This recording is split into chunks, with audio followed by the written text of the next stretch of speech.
Reg, how are you this morning? Theodore, I am fantastic. How are you and my lovely Danettes? We're doing well. Morale is high. I can't say the same about Oklahoma City. Now, I saw there was a column that said, stop saying Oklahoma City choked. Did Oklahoma City choke?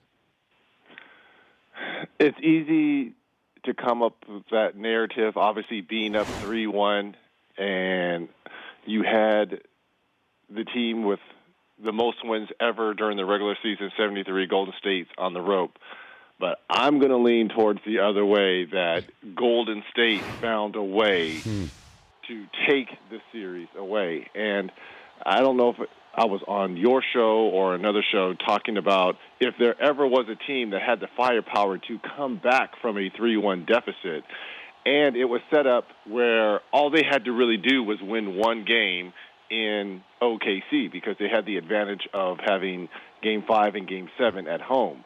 So when they won Game 5, which was a tough, to me, the way the Thunder played in Game 5 on the road, really pushing the Warriors in that game, really set up the matchup for Game 6. And they had them on the ropes. And down the stretch, it was the resiliency of the world champs finding a way. There's no way they're in that position, though, for Game 7 if it was not for Klay Thompson. Oh Klay Thompson was the difference in Game 6 because the Warriors had their head in the sand. It was there for the taking, but Golden State found a way. So I'm going to lean towards more that it was the Warriors who went out and took it as opposed to the Thunder choking. Is this a rivalry, Golden State and Cleveland, or are we just trying to make it a rivalry? I would say it's burgeoning a rivalry because of obviously what happened last year. LeBron James was fantastic, but he didn't have two of his running mates. Now that Love and Kyrie both healthy, subtle trash talk going back and forth, between LeBron and Steph. Yes, he did win the MVP. He was deserving of the MVP, but is he the most valuable? Those are little jabs, to kind of poke the bear on both guys. But if you set everyone down and ask what two teams would you love to see in the finals, you would probably get a consensus that you want to see a rematch of last year with everyone healthy. But LeBron, it's sort of like he said, look, it's not but Steph and me, and Steph had said the same thing. But, it used to be it was Bird against Magic or it was Michael against the Bulls. It's like they don't really want to say that this is about these two, but it is. It's about it's about legacies here. LeBron going to 6 consecutive finals to win a title and going through Steph Curry, the team that beat him last year, or Steph going back-to-back and back-to-back MVPs. I mean, this is a rivalry between these two because I think they both consider themselves still the best player in the game. Absolutely. And, look, these two guys have been and will be the face of the league for the next, 8 to 10 years. LeBron James has done it so long, and now Steph has kind of taken that mantle. As you just mentioned, back-to-back MVPs coming off a world championship, and a chance for the Warriors, for immortality. To win a championship obviously is great, but when you win back-to-back, that's when you're mentioned, as you said, with the Bulls, with the Lakers, with the Celtics. So there's a lot riding on here for Golden State. To me, the bigger story would be winning a championship for Cleveland, a team that's had a sports drought for, 50 years now going on. So, that's a huge story in itself. So it comes down to its two, leading men here, and Steph Curry and LeBron James. So, they can deflect all they want, but when you are the face of a corporation like these two have been and are going to be, in Steph's case, for the next 8 to 10 years, you've got to embrace the moment. Golden State winning a championship following 63 regular season wins, does that make them the best team of all time? Look, it's going to be hard for me to go against that Chicago Bulls Michael Jordan team. But if you're not a sports fan and you are a casual viewer to our game and you look at the Warriors on paper, you have to say that. But for people like yourself, myself, who's played the game, who knows the ins and outs and the particulars, you're probably going to side with that Chicago Bulls team. But on the surface, what this team has done, let's think about this now. They've dodged 2 huge bullets to get to this point. Steph's ankle and then knee in the first and second round with him missing times, being pushed to the brink by the Thunder, being down 3-1, and finding a way to win that series in 7. And now you've arguably got the best team playing in the postseason, if you were to reseed, was the Cleveland Cavaliers. So if they find a way to win a championship, I mean, that is 3 huge obstacles that was in the Golden State Warriors' way. And to win back-to-back championships with all that, and on top, the cherry on top, you had your coach for half the year. It's been a remarkable run for Golden State. But having said all that, you still got LeBron James waiting. It's going to be a great series. He's Reggie Miller, the Hall of Famer, joining us, Dan Patrick Show. Who is more embraceable, likable, Steph or LeBron?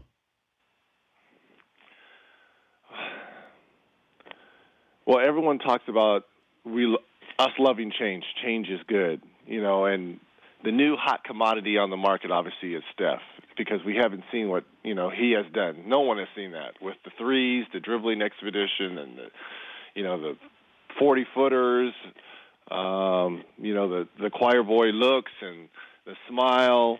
It's nice and all, but LeBron James we talked about being the face of the league the last 10 years. And to go to, people love to hate on LeBron. To go to 6 straight NBA Finals, you need to understand there are so many things that could go wrong along the way. To go to 6 between an ankle sprain, someone else getting injured on your team, other teams getting better. There's so many things that can go wrong en route to 6 straight NBA Finals. People like to say, well, he's only 2-4 in those finals. Give me 2-4 in 6. I'd rather be 2-4 in NBA Finals than, we were talking about this with the boys. Is it better to be 2-4 in NBA Finals or 0-4 in Super Bowls, like the Buffalo Bills? They were 0-4 or 0-3? 0-4. 0-4. 4 consecutive. Okay, how about this? Would you rather be 2-4 or 2-0?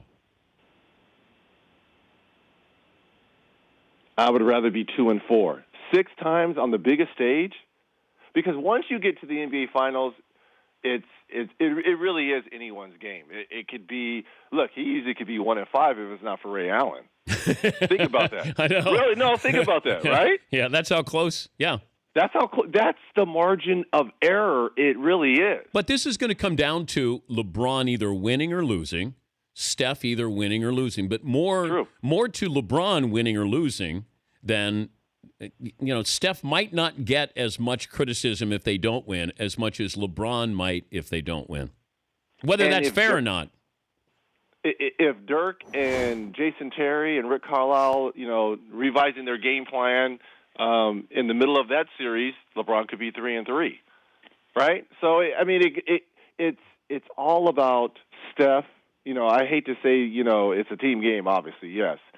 But if Steph doesn't play at his highest, if he doesn't play like he played, in Game 7, and if LeBron's been great all postseason, but those 2 guys have to play at the highest level.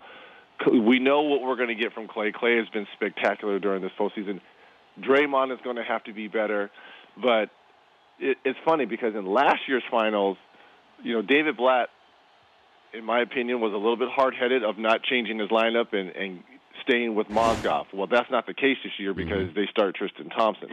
So it's going to be interesting and watch tonight and as this series goes on, how many pick and rolls that Steve Kerr puts Kevin Love in defensively, either as the primary defender on Steph Curry or being the rotation over the late defender coming over when the screen and roll happens. Kevin Love is going to get a full dose at defense because they're going to try to take out one of their big 3. And I would not be surprised if it's Kevin Love. They are going to attack Kevin Love left and right to try to take one of the big three of Cleveland's away. So watch as this series goes on how many pick and rolls to move his feet, to move Kevin Love's feet that he is in. But they also want to have him switch, so you have him out there on Curry or Klay Thompson, and then you create that mismatch. Well, good luck.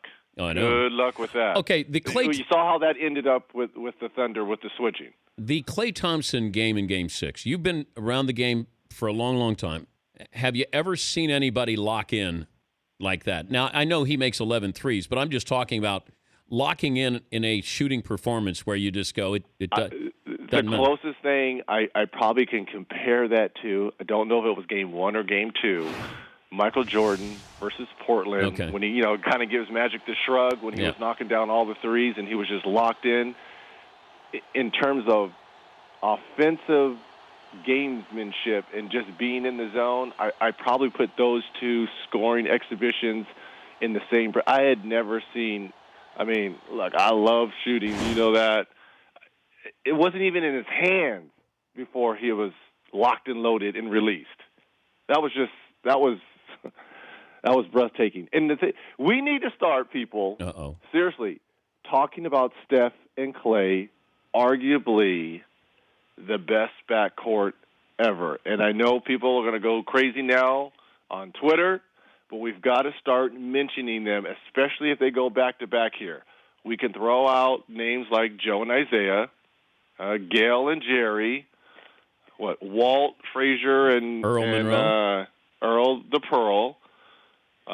Jordan and whoever. Cousy and Sherman, were they together? Bob Cousy and Sherman? No. I don't know who Cousy had it as right. I think they were just a point guard. He was the point guard, and then everybody else was forwards. But think and about it. I mean, who else are we going to really throw in there? He probably had Sam Jones as his backcourt. Sam Jones, right. Sam Jones and Cousy. Who else? We have to start Magic and Byron. Magic and Byron Scott. When you're going to talk about Hall of Fame, when you're going to talk about best ever, both players have to probably be in the Hall of Fame, right? If I gave you Klay and Steph or Jordan and B.J. Armstrong.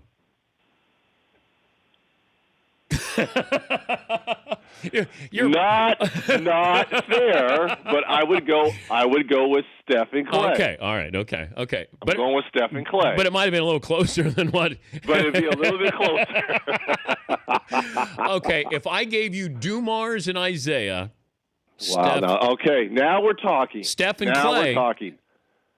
I would go with Joe and Zeke, just for the simple fact. People forget Joe could lock you down. And I would assume that Joe would be on Steph and Isaiah would probably be chasing Klay around. But I would go with Joe and Zeke. God, I'd love to have seen Isaiah play Steph Curry. Those two. Wouldn't that have been fantastic? I mean, it's great for us to talk about this. Yeah. It's water cooler. It's great, but I even get caught up because I don't like to compare, the all-time greats with, current players because it's not fair to Steph. It's not fair to LeBron. It's not fair to Klay. But it's just good to, you and I to sit down in the Danettes and to banter because we would love to see that. What rules will we play with?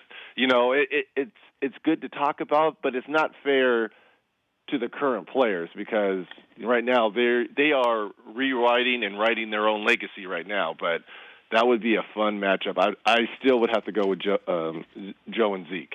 Great stuff. As always, Reg, thanks for joining us, and enjoy the hoops. Theodore, you're the best. Well, hold on. Before we get off, who do you have? I got Cleveland. I got Cleveland. And? It doesn't matter. It doesn't matter. Cleveland, huh? Yeah. I will say this. It is set up for Cleveland to win. Everything is in their favor because you've got a tired Golden State team in Game 1. Except for home court advantage. Right. Yeah. But having said all that, like I said, they've already dodged two bullets with the Steph injury and then being on the brink down 3-1. Winning 73 games, something special again is brewing. I got to go with the Warriors in 7. I really do. All right. But I would not be if the Cavs lose, then there really is a curse. Seriously. There really is a curse if the Cavs lose. Everything is set up for them to win. Thank you, Reg. You're the best, Theodore. Thanks, buddy. Love y'all. That's Reggie Miller, Hall of Famer. The Dan Patrick Show, weekday mornings on Audience.